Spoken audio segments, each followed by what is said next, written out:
సిపిఐలో నాయకత్వ మార్పులు చోటు చేసుకున్నాయి. ఇప్పటివరకు రాష్ట్ర కార్యదర్శిగా ఉన్న రామకృష్ణ సిపిఐ జాతీయ కార్యదర్శిగా ఎన్నికయ్యారు. ఇప్పటిదాకా సిపిఐ రాష్ట్ర కార్యదర్శిగా పనిచేసిన రామకృష్ణ ఇప్పుడు జాతీయ స్థాయిలో కీలక బాధ్యతలు చేపడతారు. ఆయన సిపిఐ జాతీయ కార్యదర్శిగా ఏకగ్రీవంగా ఎన్నికయ్యారు.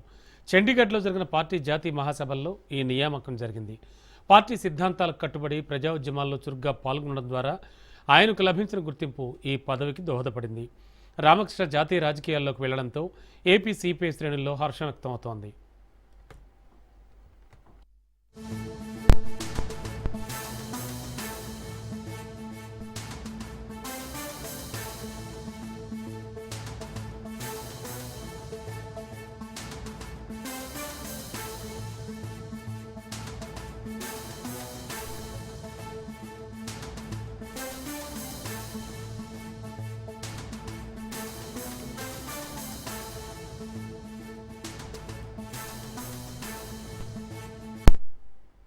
సిపిఐలో నాయకత్వ మార్పులు చోటు చేసుకున్నాయి. ఇప్పటివరకు రాష్ట్ర కార్యదర్శిగా ఉన్న రామకృష్ణ సిపిఐ జాతీయ కార్యదర్శిగా ఎన్నికయ్యారు. ఇప్పటిదాకా సిపిఐ రాష్ట్ర కార్యదర్శిగా పనిచేసిన కె రామకృష్ణ ఇప్పుడు జాతీయ స్థాయిలో కీలక బాధ్యతలు చేపట్టనున్నారు. ఆయన సిపిఐ జాతీయ కార్యదర్శిగా ఏకగ్రీవంగా ఎన్నికయ్యారు. చండీగఢ్లో జరిగిన పార్టీ జాతీయ మహాసభల్లో ఈ నియామకం జరిగింది. పార్టీ సిద్ధాంతాలకు కట్టుబడి ప్రజా ఉద్యమాల్లో చురుగ్గా పాల్గొనడం ద్వారా ఆయనకు లభించిన గుర్తింపు ఈ పదవికి దోహదపడింది. రామకృష్ణ జాతీయ రాజకీయాల్లోకి వెళ్లడంతో ఏపీ సిపిఐ శ్రేణుల్లో హర్షం వ్యక్తమవుతోంది. ఇదే అంశానికి సంబంధించి లేటెస్ట్ ఇన్ఫో అందించడానికి మా కరెస్పాండెంట్ సంతోష్ సిద్ధంగా ఉన్నారు. సంతోష్, ఆల్రెడీ సిపిఐ రామకృష్ణ జాతీయ రాజకీయాలకు వెళ్లారు అంటున్నారు.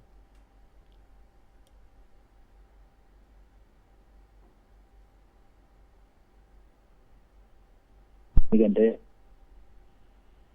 రాష్ట్ర కార్యదర్శిగా పనిచేసినటువంటి రామకృష్ణ ఇప్పుడు జాతీయ స్థాయిలో కీలక బాధ్యతలు అనేది కూడా చేపట్టడం కూడా జరుగుతా ఉంది. ఇప్పుడు ఏదైతే జాతీయ స్థాయిలో కీలక మార్పులు చోటు చేసుకున్నటువంటి నేపథ్యంలోనే ఏదైతే ఇటు సిపిఐ పార్టీలో కూడా ఇటు రామకృష్ణ తనదైన శైలిలో అయితే గనక ఇప్పటికే ఏదైతే రాష్ట్ర స్థాయిలో సైతం కూడా ప్రశ్నించడం, అంతేకాకుండా ఇటు పలు సందర్భాల్లో కూడా సెంట్రల్ ప్రభుత్వాలను సైతం కూడా ప్రశ్నిస్తున్నటువంటి నేపథ్యంలోనే ఇక జాతీయ స్థాయిలో కూడా ఆయన్ని కొన్ని కీలక బాధ్యతలు అయితే ఇవ్వడం కూడా జరుగుతూ ఉంది. ఏదైతే ఇటీవలే చండీగఢ్ లో జరిగినటువంటి సిపిఐ పార్టీ జాతీయ మహాసభల్లో అయితే గనక ఈ యొక్క జాతీయ కార్యదర్శిగా నియామకం అంటూ కూడా ప్రకటించడం జరుగుతూ ఉంది. పార్టీ సిద్ధాంతాలకి కట్టుబడి ప్రజా ఉద్యమాల్లో అయితే గనక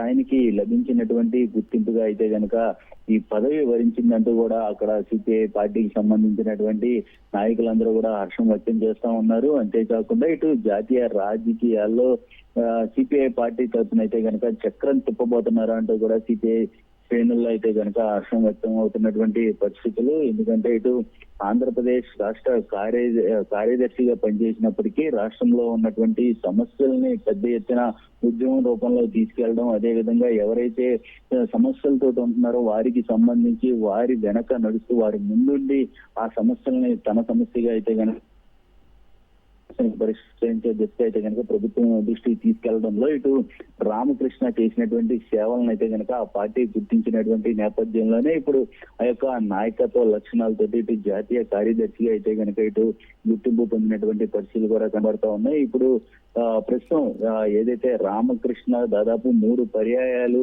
ఇటు ఏపీ రాష్ట్ర కార్యదర్శిగా వ్యవహరించినటువంటి నేపథ్యంలోనే ఇటు పార్టీ నిబంధనల ప్రకారం కూడా ఇటు జాతీయ స్థాయిలోకి వెళ్ళడం కూడా జరుగుతూ ఉంది. పార్టీ నిబంధనల ప్రకారం కూడా ఇటు రాష్ట్ర కార్యదర్శిగా కొనసాగించే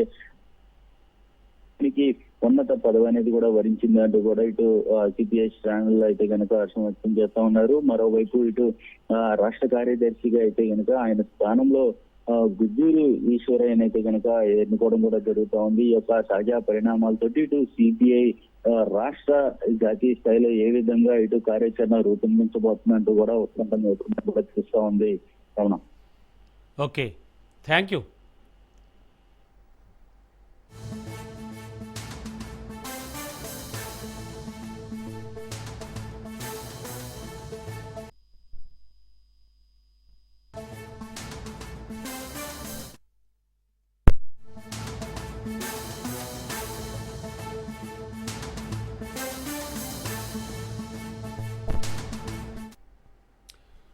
బ్రేకింగ్లో చూస్తున్నాం. విశాఖ మధురవాడలో వారుష్ టెక్నాలజీ ఐటీ కంపెనీ ఉద్యోగులను మోసం చేసింది.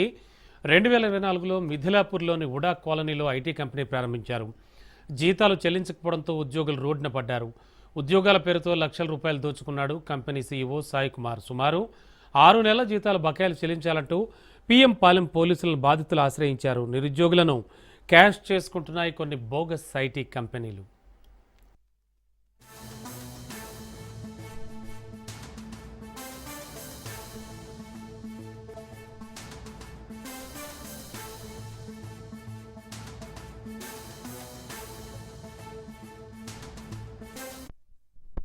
బ్రేకింగ్లో చూస్తున్నాం. విశాఖ మధురవాడలో వారుష్ టెక్నాలజీ ఐటీ కంపెనీ ఉద్యోగులను మోసం చేసింది.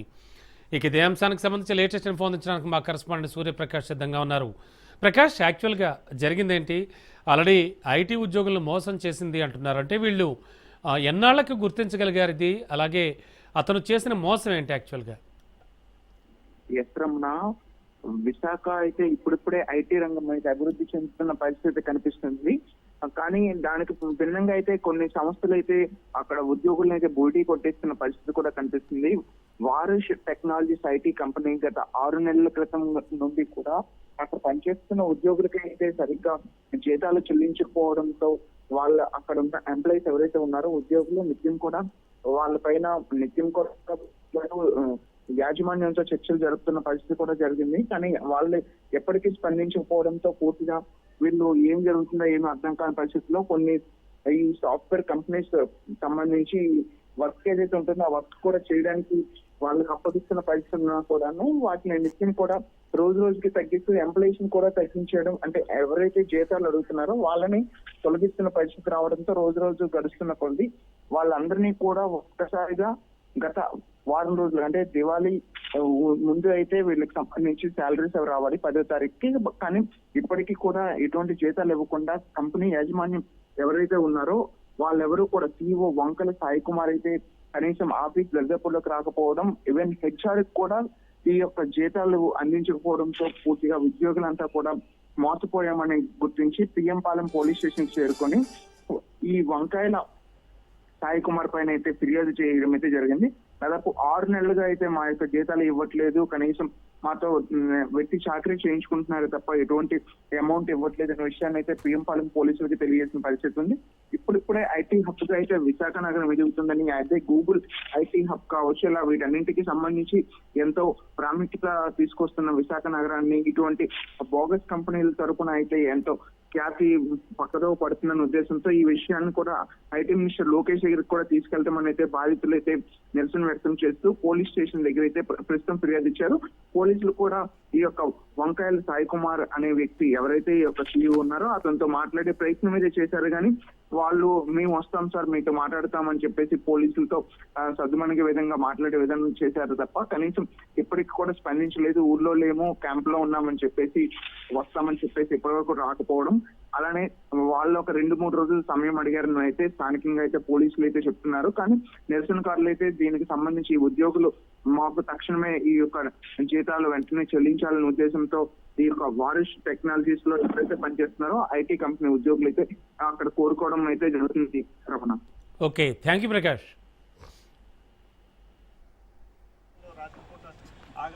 ఆగుతారు కానీ అది మేము క్లియర్ చేయకపోతే మాత్రం రేపు దాని మీద లీగల్గా మీ మీద చట్టపరంగా యాక్షన్ తీసుకుంటాం.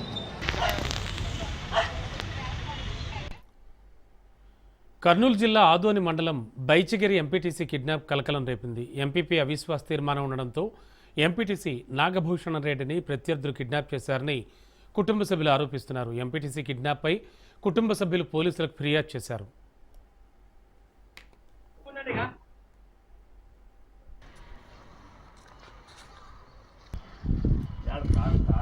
కర్నూలు జిల్లా ఆదోని మండలం బైచిగిరికి ఎంపీటీసీ కిడ్నాప్ కలకలం రేపింది. ఎంపీపీ అవిశ్వాస తీర్మానం ఉండడంతో ఎంపీటీసీ నాగభూషణ రెడ్డిని ప్రత్యర్థులు కిడ్నాప్ చేశారని కుటుంబ సభ్యులు ఆరోపిస్తున్నారు. ఎంపీటీసీ కిడ్నాప్పై కుటుంబ సభ్యులు పోలీసులకు ఫిర్యాదు చేశారు.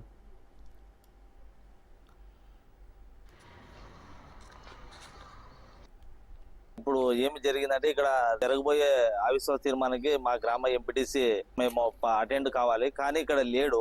ఒక పార్టీ వాళ్ళు ఆయన్ని తీసుకుపోయి ఎక్కడ పెట్టినారో తెలియదు. నేను ఏమంటానంటే ప్రజాస్వామ్యంలో ఇది మంచిది కాదు, దీన్ని అపహాస్యం చేసినట్లయితే. ఎందుకంటే ప్రజాస్వామ్యంలో ఓటమి గెలుపులు మామూలే ఇవన్నీ. దాన్ని మీరు వేరే రకంగా తీసుకొని వాళ్ళ కుటుంబము భార్య పిల్లలు చాలా ఇబ్బంది పడతా ఉన్నారు. ఎందుకంటే రేపు నాడు వాళ్ళకి భార్యకి పిల్లలకి ఏమైనా జరిగితే నేను ఉండను, మీరు ఉండరు, ఇంకొకరు ఉండరు, నష్టపోవాల్సింది ఆ కుటుంబం. కాబట్టి కనీసం ఆ భార్య పిల్లలతో కూడా 3 రోజుల నుంచి మాట్లాడలేకపోతే ఇది ఎంత ఇట్లాంటి ఎక్కడ మేము చూడలేదు. ఇది రాజకీయంగానే పోలుగానే వాళ్ళ ఫ్యామిలీని ఇబ్బంది పెట్టిస్తే రాబో రోజులు ఆ పాపాలు వాళ్ళకు ఊరికే తగులు. కాబట్టి రాజకీయం మీ లబ్ధి కోసం వాళ్ళ కుటుంబాన్ని బలి చేయడం మంచిది కాదు. ఇది మంచిది. ఇంకా వాళ్ళకి టైం ఉంది. ఇంకా వాళ్ళ భార్య పిల్లలతో మాట్లాడించి వాళ్ళ కుటుంబాన్ని కాపాడించవలసిన బాధ్యత మీదే. కాబట్టి మీరు ఎంత తొందరగా వాళ్ళ కుటుంబ సభ్యులతో మాట్లాడిస్తే కూడా అంత బాగుంటుంది. ఇది మంచిది కాదని కూడా నేను తెలియజేస్తున్నాను. ఇప్పుడు ఏమి జరిగిందంటే ఇక్కడ పశ్చిమ గోదావరి జిల్లా భీమవరం డీఎస్పీ జయసూర్య వ్యవహారాలపై డిప్యూటీ సీఎం పవన్ కళ్యాణ్ ఆగ్రహం వ్యక్తం చేశారు. భీమవరం పరిధిలో జూద శిబిరాలను ప్రోత్సహిస్తున్నారని, సివిల్ వివాదాల్లో కూడా ఆయన జోక్యం చేసుకుంటున్నారని డీఎస్పీపై ఆరోపణలున్నాయి. కూటమి నేతల నుంచి ఫిర్యాదులు అందిన నేపథ్యంలో ఆ జిల్లా ఎస్పీతో పవన్ మాట్లాడారు. జయసూర్య వ్యవహార శైలిపై నివేదిక పంపించాలని డిప్యూటీ సీఎం ఆదేశించారు. భీమవరం డీఎస్పీపై వచ్చిన ఆరోపణలను హోంమంత్రి డీజీపీకి తెలియజేయాలని తన కార్యాలయ అధికారులకు పవన్ సూచించారు.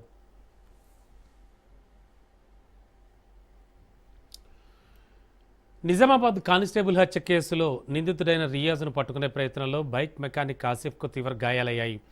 నాంపల్లి ఫతే మైదానంలోని గ్లెన్ ఫీల్డ్ మల్లారెడ్డి ఆసుపత్రిలో చికిత్స పొందుతున్న ఆయన్ను డీజీపీ శివధర్ రెడ్డి పరామర్శించారు. ప్రస్తుతం ఆయన ఆరోగ్య పరిస్థితి నిలకడగా ఉందని తెలిపారు. ఆసిఫ్కు అయ్యే చికిత్స ఖర్చును ప్రభుత్వమే భరిస్తుందని డీజీపీ వెల్లడించారు. గ్యాలంటరీ అవార్డు కోసం ఆసిఫ్ పేరును కేంద్ర ప్రభుత్వానికి సిఫార్సు చేస్తామని తెలిపారు.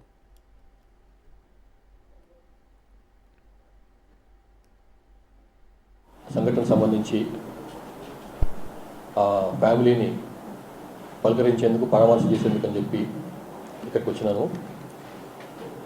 ఇంటెలిజెన్స్ అడిషనల్ డీజీ విజయ్ కుమార్తో కలిసి వారి ఫ్యామిలీకి వాళ్ళ ఉదయమే గౌరవ ముఖ్యమంత్రి రేవంత్ రెడ్డి గారు పోలీస్ కమెమరేషన్ స్మారక పరేడ్లో వారికి అందజేసినటువంటి ఎక్స్గ్రేషియా 1 కోటి రూపాయలు లాస్ట్ మంత్ సెప్టెంబర్ సంబంధించిన జీతం ఏదైతే వచ్చిందో ఆయనకు, అది ఆయన రిటైర్ అయ్యేంత వరకు అదే జీతాన్ని ప్రతి నెల వాళ్ళ కుటుంబానికి అందించేటువంటి నిర్ణయము. 300 గజాల ఇంటి స్థలము, పోలీస్ డిపార్ట్మెంట్ పరంగా వచ్చేటువంటి భద్రత, తర్వాత ఇన్సూరెన్సు అట్లాంటివన్నీ కూడా కలిసి వాళ్ళ అనౌన్స్ చేసిండ్రు. వారి గురించి ప్రమోద్ కుమార్ గురించి నేను జనరల్గా ఎంక్వైరీ చేసినాను అక్కడ హైదరాబాద్ ఉన్నప్పుడు కూడా. చాలామంది ఆయన గురించి చెప్పేది ఏంటంటే అందరికీ ఈ వర్గము ఆ వర్గం అనకుండా, ఈ మతము ఆ మతం అనకుండా అందరితో కలిసిమెలిసి ఉండేవాడు. అట్లానే విధి నిర్వహణలో చాలా వెనక ముందు ఆడకుండా గట్టిగా చేసేవాడని చెప్పి నాకు తెలిసింది. అటువంటి మంచి మెడికల్ వంటి పోలీసును కోల్పోయినట్టుగా చెప్పి పోలీస్ శాఖ చింతిస్తున్నది, వారి కుటుంబానికి సానుభూతి అందజేస్తున్నది. నిన్న సాయంత్రమే ఇందులో జ్యుడిషియల్ మేజిస్ట్రేట్ గారు ఇన్క్వెస్ట్ చేసినారు, పోస్ట్ మార్టం అయిపోయింది. ఇప్పుడు ఆ కేసును ఇన్వెస్టిగేషన్ చేస్తున్నారు. పక్క జిల్లాకు చెందినటువంటి ఒక ఎస్డిపిఓ గారు దాన్ని ఇన్వెస్టిగేటింగ్ ఆఫీసర్గా ఉన్నారు. ఇవాళ ఉదయం కూడా సీఎం గారు చాలా గౌరవ ముఖ్యమంత్రి గారు ఓపెన్గా వారికి వెల్కమ్ మన ఆఫర్ ఇచ్చిండ్రు, మీరు చేసేయండి, ప్రభుత్వం ముందు ఆత్మసమర్పణ చేసుకోండి అని చెప్పి. సో మేము కూడా అదే చెప్తున్నాము. ఇక 65 మంది సుమారుగా మన తెలంగాణ వాళ్ళు ఇంకా యూజువల్గా ఉన్నారు. మాజీ ఎమ్మెల్యే గోపిరెడ్డి శ్రీనివాసరెడ్డిపై పల్నాడు జిల్లా ఎస్పీకి ఎమ్మెల్యే అరవింద్ బాబు ఫిర్యాదు చేశారు. గోపిరెడ్డి శ్రీనివాసరెడ్డిది హత్య రాజకీయాలు చేస్తున్నారని ఎమ్మెల్యే అరవింద్ బాబు తీవ్ర ఆరోపణలు చేశారు. గత కొన్ని రోజుల క్రితం నరసరావుపేటలో జరిగిన హత్య కేసులో గోపిరెడ్డి పాత్ర ఉందన్నారు. శ్రీనివాసరెడ్డిపై చర్యలు తీసుకోవాలని ఎమ్మెల్యే అరవింద్ బాబు డిమాండ్ చేశారు. పాలెంలో గాడిపత్తి ఇఫ్రాన్ అనే అతను, మరి 3 అన్నదమ్ములు, అతను రాయపాడు రోడ్లో స్వర్గపురి 2లో నైట్ వాచ్మెన్గా చేస్తున్నాడు. ఇంతకుముందు కూడా ఎలక్షన్ టైంలో గోపిరెడ్డి శ్రీనివాసరెడ్డి, అదేవిధంగా మంగపతి రెడ్డి, వీళ్ళందరూ కూడా వీళ్ళని బెదిరించడం జరిగింది బూతుల్లో. అదేవిధంగా అక్కడున్న రౌడీ షీటర్ వాడు ఖాదర్ ఒకడు, వాళ్ళ తమ్ముడి పిల్లలు, వీళ్ళందరూ కూడా వీళ్ళ మీద దాడులు చేయటం, ఎలక్షన్ రోజు నుంచి కూడా వీళ్ళ మీద కక్ష కట్టి వీళ్ళని ఏదో విధంగా హతమారుద్దామని చెప్పి వాళ్ళు ప్రయత్నం చేస్తున్నారు. ఇవన్నీ కూడా పోలీసులు కూడా దృష్టికి తీసుకెళ్ళడం జరిగింది. మరి మన 17వ తేదీన రాత్రి నిద్రపోతుంటే అతను వచ్చి అత్యంత కిరాతంగా గొడ్డలతో నరికి చంపడం జరిగింది. వివేకానందుడి గారిని ఏ విధంగా గొడ్డలతో నరికి చంపారో అదే విధంగా వాళ్ళ గుర్తే గొడ్డలి గుర్తు, గోపిరెడ్డి శ్రీనివాసరెడ్డి గుర్తు, గొడ్డలి గుర్తు. ఈ విధంగా ఎంతమందిని హతమారుస్తారు? పేద ప్రజలు ఈ విధంగా మరి కుటుంబం పెద్దపోతే మరి ఆయన భార్య, పిల్లలు, 3 పిల్లలు ఏ విధంగా బతకాలి ఒకసారి ఆలోచన చేయండి. కనీసం మానవత్వం లేకుండా మానవుడి రూపంలో ఉన్న మృగాన్ని నువ్వు. ప్రజల్లో తిరిగే హక్కు నీకు లేదు. అసలు ప్రజలు నీకు బుద్ధి చెప్పారు, అయినా సిగ్గు ఎగ్గు లేదు నీకు. ఆ కుటుంబం మీద సానుభూతి చూపించే పని లేదు. అసలు ఆ హత్య జరిగినప్పుడు, ఆ వ్యక్తి చనిపోయినప్పుడు పార్టీలకు సంబంధం లేకుండా ఆ కుటుంబాన్ని ఎలా ఆదుకోవాలి, ఏ విధంగా అండగా ఉండాలని మరి ఉమ్మడి కుటుంబం తరపున మేము అందరం కూడా ప్రయత్నం చేస్తుంటే నువ్వు ఈ విధంగా చేష్టలు చేయడం అనేది దుర్మార్గపు ఆలోచన ఉన్న మానవ మృగం రూపంలో ఉన్న ఒక మృగానివి నువ్వు. నమ్మకమైనటువంటి అనుమానితులు ఉన్నారు. జంగాల ఖాదర్, అతని కుటుంబం, వాళ్ళ తమ్ముడు కుటుంబం, ఇంకా కొంతమంది అనుమానితులు ఉన్నారు మాకు. వాళ్ళందరూ కూడా కలిసి మా తమ్ముడిని అత్యంత కిరాతంగా దారుణంగా నరికి చంపడం జరిగింది. దీనంతటికీ సపోర్టింగ్ ఎవరై అంటే గోపిరెడ్డి శ్రీనివాసరెడ్డి గారు. ఆయన గతం నుంచి చూసుకుంటే అటు రొంపిచర్లో వెన్నా బాలకోటిరెడ్డి గారిని కానివ్వండి, వరవకట్లో ఇబ్రహీం గారిని కానివ్వండి, ఈరోజు మా 5వ వార్డులో చూసుకుంటే మా తమ్ముడిని అత్యంత కిరాతకంగా చంపడం జరిగింది. ఇదంతా కూడా అతను కావాలని ఎవరైతే తెలుగుదేశం పార్టీకి సపోర్ట్గా ఉంటారో, ముందుకు నడుస్తూ ఉంటారో వాళ్ళందరిని కూడా చంపడం పరిపాటిగా అయిపోయింది. ఆయనకి గోండాలను పెంచి పోషించటం గోపిరెడ్డి శ్రీనివాసరెడ్డి వంతైంది. నిన్న కూడా మేము మనిషిని పోగొట్టుకొని ఎంతో బాధలో ఉంటే నిన్న కూడా అతని స్టేట్మెంట్ చూస్తే మాకు కన్నీ లాగలేదు. అసలు మాకు బాధాకరమైన విషయం ఏంటంటే గౌరవ ఎస్పీ గారు గోపిరెడ్డి శ్రీనివాసరెడ్డి మీద కూడా ఈరోజు విచారణ జరిపించి అసలు నేరస్తులు ఎవరనేది తొందరగా బయటకు తీసుకురావాలని మేము కోరుతా ఉన్నాం. గోపిరెడ్డి శ్రీనివాసరెడ్డి మీద మాకు అనుమానం. అతని సడ్డుగుడు మంగపతిరెడ్డి హస్తం కూడా దీని మీద ఉంది. పేర్ని నానిపై మంత్రి కొల్లు రవీంద్ర ఫైర్ అయ్యారు. రాజకీయ లబ్ధి కోసం పేర్ని నాని అవాకులు చవాకులు పెలితే చూస్తూ ఊరుకోమని కొల్లు రవీంద్ర హెచ్చరించారు. రోడ్ల విస్తరణపై పేర్ని నాని అవగాహన లేకుండా తమపై బురద జల్లుతున్నారని ఆయన మండిపడ్డారు. గతంలో పేర్ని నాని వ్యాపారస్తులను ఎన్నో ఇబ్బందులకు గురి చేశారన్నారు.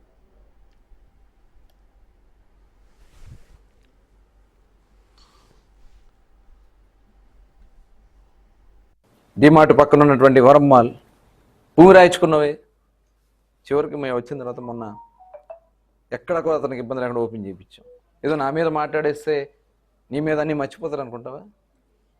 ఏమీ లేకుండా నువ్వు మాట్లాడినా ఎవరు నమ్మరు. నీకులాగా డబ్బులు ఎగ్గొట్టే విధంగా కాకుండా రాష్ట్రంలోనే మొట్టమొదటిసారిగా టీడీఆర్ బాండ్స్ ఇప్పించి 4 రెట్లు బాండ్స్ ఇప్పిస్తాం. ఏ ఒక్కరికి నష్టపోకుండా, ఒకళ్ళ ఎగరన్నా 1-2 షాపులన్నా నష్టపోతే వాళ్ళకు కూడా ఆల్టర్నేట్ షాప్స్ ఇప్పించి డెఫినెట్గా న్యాయం చేస్తాం. ఎవరికి ఇబ్బంది కలిగించే పరిస్థితి అయితే మేము ఎక్కడా కూడా చేయం. ఒక దళితుడైనటువంటి పరిశుద్ధ బాబు గారిని నుంచోపెట్టి ఆ రోజున మ్యాండేట్లు చింపేసి ఆయన ఓటమికి కారణం నువ్వు.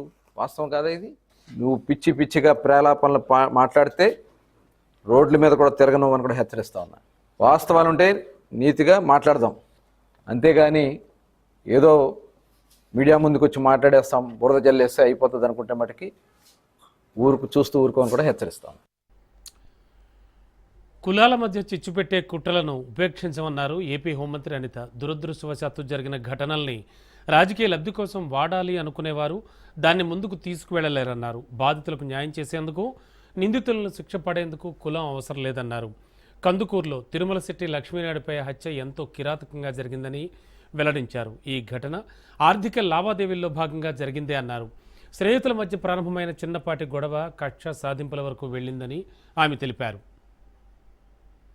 అబ్జర్వ్ చేసుకుంటే ఇది కేవలం ఒక వ్యక్తిగత వ్యవహారాలు, అదేవిధంగా ఒక ఆర్థిక లావాదేవీల కారణంగానే ఈ హత్య నేపథ్యం కనిపిస్తా ఉంది. నిందితుడు ఉన్నాడు, అతను హరిశ్చంద్ర ప్రసాద్. తను అదేవిధంగా లక్ష్మీనాయుడు, తిరుమల శెట్టి లక్ష్మీనాయుడు, వాళ్ళిద్దరూ కూడా చాలా క్లోజ్ ఫ్రెండ్స్. వాళ్ళిద్దరూ కూడా కలిసి వ్యాపారాలు చేసుకునే వ్యక్తులు. వాళ్ళు ఎప్పటి నుంచో ఒకే అసోసియేషన్ లో ఉండే పరిస్థితి. అంటే వాళ్ళిద్దరూ కూడా మంచి స్నేహితులుగా ఉండి వాళ్ళ తాలూకు జీవన విధానాలను ముందుకు సాగిస్తున్న నేపథ్యంలో ఒక ఆర్థిక లావాదేవీ ఏదైతే 2,30,30,000 రూపాయలు ఏదైతే లక్ష్మీనాయుడికి ఇవ్వాల్సిన అవసరం ఉందో ఆ నేపథ్యంలో అదేవిధంగా చిన్న చిన్న వ్యక్తిగత కారణాల దృష్ట్యా వాళ్ళిద్దరి మధ్యలో ఒక గొడవ స్టార్ట్ అయింది. ఆ గొడవ తర్వాత కూడా వాళ్ళు వెళ్ళి వార్న్ చేసుకోవడం, ఒకరినొకరు వార్న్ చేసుకోవడం అన్ని కూడా జరిగినాయి. అయితే తర్వాత దీన్ని కొంచెం కక్షపూరితంగా తీసుకున్న అక్యూజ్డ్ నిందితుడు వాళ్ళ మీద ఎలాగైనా కక్ష తీర్చుకోవాలనే ఉద్దేశంతో ఒక ఇంటెన్షనల్ గా వాళ్ళ అన్నదమ్ములతో సైతం ముగ్గురు బైక్ మీద వెళ్తున్న సందర్భంలో వాళ్ళ ముగ్గురిని కూడా హిట్ ఇవ్వడం జరిగింది. అంటే కారుతో గుద్దడం ఒక ఎత్తు అయితే ఆ చంపిన విధానం కూడా చాలా బ్రూటల్ గా చంపిన పరిస్థితి కూడా కనిపించింది. ఇది దారుణంగా హత్య చేసి తర్వాత తప్పించుకోవాలి అనుకోవటం కానీ, లేకపోతే ఇమ్మీడియట్ గా అక్కడ హత్య చేసిన తర్వాత కూడా అక్కడ ఏదో రాడ్ తీసుకొని ఆ మిగతా ఇద్దరిని కూడా స్పాట్ లో లక్ష్మీనాయుడు గారు చనిపోయారు. ఆ మిగతా భార్గవ్ పవన్ మీద దాడి చేయటం, అదేవిధంగా ఇందులో ఇన్వాల్వ్మెంట్ ఉందన్నట్టుగా వాళ్ళ ఫాదర్ ని కూడా ఎవరైతే నిందితుడున్నాడో నిందితు తారీఖు తండ్రిని కూడా ఇందులోని వాళ్ళు చేర్చడం కూడా జరిగింది. నెల్లూరు ఎస్పీ గారు కూడా నిందితుల్ని పట్టుకొని రిమాండ్ కూడా పంపించడం జరిగింది. ఎవరైతే నిందితుడున్నాడో నిందితుడికి బెయిల్ రాకుండానే ఎట్టి పరిస్థితుల్లోనూ కూడా శిక్ష పడాలి. పర్టికులర్ గా ఇప్పుడు ఫాస్ట్ ట్రాక్ కోర్ట్స్ ని దీనికి అప్పగించడం ఈ కేసును అప్పగించడంతో పాటు ఒక స్పెషల్ పీపీని కూడా ఏర్పాటు చేసి ఈ కేసును అతి త్వరితగతిన మనకు కన్విక్షన్ కు వచ్చేటట్టుగా చేయటానికి ప్రభుత్వ పరంగా అన్ని చర్యలు కూడా తీసుకోమని గౌరవ ముఖ్యమంత్రి గారు ఆదేశాలు ఇవ్వడం జరిగింది. పవన్ కళ్యాణ్ గారు డిప్యూటీ సీఎం సజెషన్స్ ఇవ్వడంలో తప్పే ఉంది. ఇప్పుడు ఒకళ్ళు ఏదైనా ఇన్ఫర్మేషన్ వచ్చింది, నా దగ్గరికి ఎవరో ఒకరు వస్తారు, వేరే శాఖ వాళ్ళు వస్తారు, అమ్మ ఇలా అన్యాయం జరిగింది అంటారు, నేను కన్సర్న్ మినిస్టర్ చెప్తానా చెప్పనా, లేకపోతే కన్సర్న్ మినిస్టర్ తాలూకా ఓఎస్డీకో లేకపోతే సిఎస్ ఎవరో ఒకరికి మేము ప్రిన్సిపల్ సెక్రటరీకి చెప్తామా చెప్పమా? ప్రతిదాన్ని భూతద్దంలో చూడకండి. విషయం ఏంటంటే ప్రతి విషయాలు కూడా మా వరకు వస్తాయండి, మా వరకు రాకుండా ఏమి ఉండవు. ఇది జస్ట్ అఫీషియల్ గా వచ్చిన కమ్యూనికేషన్ కింద భావించవచ్చు కదా. ఎందుకు దీనికి ఇంత రాద్దాంతో మాకు లేని ఈగోలు మీకెందుకు అబ్బా? నాకు అర్థం కాదు. వ్యక్తికి సంబంధించిన వివరాలు మనం అబ్జర్వ్ చేసుకుంటే ఇది కేవలం ఒక వ్యక్తి. తిరుమల శ్రీవారి దర్శనం పేరుతో భక్తులకు టోపీ పెట్టి పరారైన అశోక్ రెడ్డిని పోలీసులు అరెస్ట్ చేశారు. తెలంగాణ రాష్ట్రానికి చెందిన పలువురు భక్తులను అశోక్ మోసం చేశాడు. అశోక్ రెడ్డి శ్రీవారి సేవా టికెట్లు ఇప్పిస్తానని 4 లక్షల రూపాయల భక్తుల నుంచి వసూలు చేశాడు. డబ్బులు ఆన్లైన్ ద్వారా వేయించుకున్న భక్తులకు టోకరా వేశాడు. దీంతో దళారీ అశోక్పై విజిలెన్స్ అధికారులకు భక్తుడు భజరంగ్ అమన్ గోయల్ ఫిర్యాదు చేశాడు. అశోక్ రెడ్డిపై కేసు నమోదు చేసి రిమాండ్కు తరలించారు. శ్రీవారి భక్తులు దళారీలను, చీటర్ల మాటలను నమ్మవద్దని పోలీసులు తెలిపారు. అశోక్ అలియాస్ అశోక్ రెడ్డి అనే అతన్ని మా తిరుమల 2 టౌన్ ఇన్స్పెక్టర్ రాముడు వాళ్ళ స్టాఫ్ మరియు 1 టౌన్ అంతా కలిసి ఇతన్ని అరెస్ట్ చేయడం జరిగింది. దీనికి కారణం ఏంటంటే ఇతను ఈ రాజకీయ నాయకుల పేర్లు చెప్పేసి, తర్వాత టీటీడీలో నాకు తెలిసిన వాళ్ళు ఉన్నారని చెప్పేసి, వాళ్ళు నాకు బాగా పరిచయాలు ఉన్నాయని చెప్పేసి అందరితో మాట్లాడేసి మీకు దర్శనం లేయిస్తాను, మంచి అకామిడేషన్ ఇప్పిస్తాను, కళ్యాణోత్సవాలు కానీ, బ్రేక్ టికెట్లు కానీ, అభిషేకాలు కానీ చేయిస్తానని చెప్పేసి వాళ్ళతో మాట్లాడేసి వాళ్ళ అకౌంట్ నుంచి ఇతని అకౌంట్కి డబ్బులు ఫోన్పే ద్వారా, గూగుల్ పే ద్వారా వేయించుకునేసి వాళ్ళు తిరుమలకు రమ్మని చెప్తాడు. వచ్చిన తర్వాత ఇక్కడ ఫోన్ స్విచ్ ఆఫ్ చేసి వాళ్ళు దొరకకుండా వెళ్ళిపోతాడు. ఈ విధంగా ఇతను చీట్ చేయడం జరుగుతూ ఉంది. ఇందులో భాగంగానే అమన్ గోయల్, తర్వాత గౌతమ్ గుప్తా, రాధికా అగర్వాల్, గోపాల్ అగర్వాల్, బాలకృష్ణ ఇలాంటి వారి దగ్గర గురించి కూడా దగ్గరగా 4,100,000 రూపాయల 700,000 రూపాయల దాకా ఇతను మోసం చేసి ఇతను అకౌంట్లో వేసుకోవడం జరిగింది. వాళ్లకు ఈ బ్రేక్ దర్శనాలు, కళ్యాణోత్సవాలు, అభిషేకాలు ఇస్తానని చెప్పేసి ఇక్కడ పిలిపించడం జరిగింది. వాళ్ళు వచ్చిన తర్వాత వాళ్ళ ఫోన్ ఎత్తుకోకుండా ఇతను వాళ్ళు దొరకకుండా ఉండడం జరిగింది. దీని మీద వాళ్ళు విజిలెన్స్ వారికి రిపోర్ట్ చేయడం జరిగింది. విజిలెన్స్ వారు తిరిగి మాకు 2 టౌన్లో కంప్లైంట్ చేయడం వల్ల చీటింగ్ కేసు నమోదు చేసి కేసు. నెల్లూరు జిల్లా జలదంకి మండలంలోని 9వ మైలు వద్ద ఆర్టీసీ బస్సు బోల్తా కొట్టింది. కావలి డిపో నుంచి చామాదలకు వెళుతున్న మార్గంలో ఈ ప్రమాదం చోటు చేసుకుంది. ఆర్టీసీ బస్సులో తక్కువ మంది ఉండడంతో పెను ప్రమాదం తప్పినట్లుగా ప్రయాణికులు భావించారు. ఎదురుగా ఓ లారీ అమాంతం బస్సుపైకి రావడంతో డ్రైవర్ ఒక్కసారిగా పక్కకు తిప్పడంతో ప్రమాదం నుంచి అంతా ఊపిరి పీల్చుకున్నారు.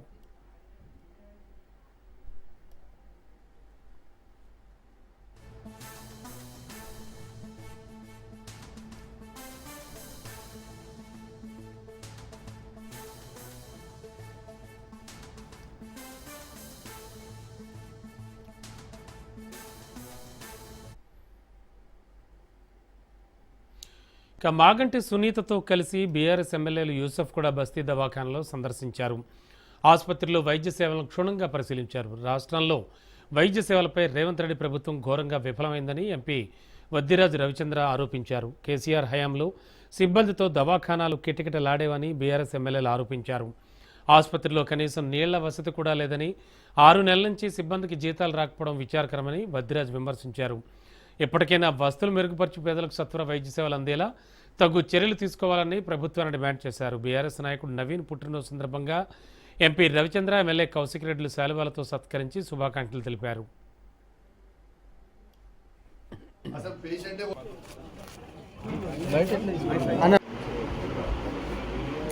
చెప్తుండే పేషెంట్స్ దీంట్లో మీరు ఇది పెట్టి చేంజ్ కూడా చేసుకోకపోతే అంటే సో ఇది మీది రాసే షీట్ కదా, ఇది రాస్తే ఉండరు, వాళ్ళకి జీతాలు ఉండవు, ఎక్స్పైర్ అయిన మెడిసిన్స్ ఉంటాయి, 50% కూడా మెడిసిన్స్ ఉండవు, ఒక్కటి కూడా క్లీన్ ఉండదు, ఏం జరుగుతుందో తెలియదు. రిపోర్ట్ కూడా 24 hours ఇస్తా అంటున్నారు, అక్కడ 48 hours 70 hours 72 hours కూడా దిక్కులేదు. ఎక్కడ కూడా పేషెంట్స్ కి ఏమి ఇస్తున్నారో కూడా తెలియని పరిస్థితిలో ఆందోళన. కానీ కనీసం ఇక్కడ ఉన్నటువంటి డాక్టర్లకు నీళ్ల వసతి కూడా లేదు. ఒక బకెట్ నీళ్ళు అంగన్వాడీ నుంచి బయట ఇళ్లలోంచి తెచ్చుకొని వాడుకునే పరిస్థితి ఉంది. ఇది బస్తీ దవాఖానాల పరిస్థితి.